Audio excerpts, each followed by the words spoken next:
নমস্কার। দীপাবলি মানেই আলোর উৎসব, আর তারই সূচনা ঘটে ধনতেরাসে, যা দীপাবলির ঠিক 2 দিন আগে পালিত হয়।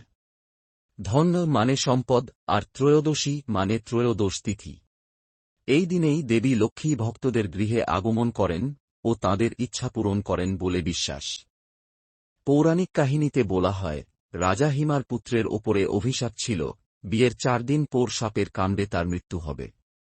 কিন্তু তাঁর বুদ্ধিমতী স্ত্রী সারারাত সোনারূপার মুদ্রা ও প্রদীপের আলোয় ঘর ভরে রেখেছিলেন। তাতে যমরাজের চোখ ধাঁধিয়ে গিয়েছিল। ভোরের আলো ফুটতেই রাজপুত্রের জীবন বেঁচে যায়। সেই দিনটিই ছিল ধনত্রয়োদশী, অর্থাৎ আজকের ধনতেরাস। আজও বিশ্বাস করা হয়, এই দিনে দেবী লক্ষ্মী ও ধনদেবতা কুবেরের আরাধনা করলে সংসারে আসে সৌভাগ্য ও সমৃদ্ধি। তাই এই দিনে সোনা বা ধাতু কেনা, বাড়ি পরিষ্কার রাখা এবং রঙ্গোলি আঁকা অত্যন্ত শুভ বলে মনে করা হয়। শুভ টিপস: সকালে ঘর পরিষ্কার করে পুরনো বা ভাঙা জিনিস ফেলে দিন।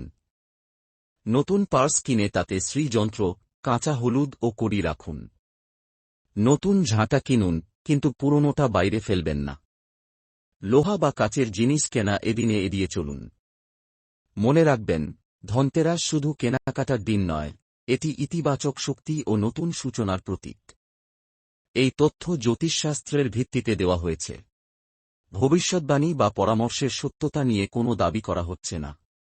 ব্যক্তিগত সিদ্ধান্তের আগে অভিজ্ঞ জ্যোতিষ বিশেষজ্ঞের পরামর্শ নেওয়া বাঞ্ছনীয়। নমস্কার।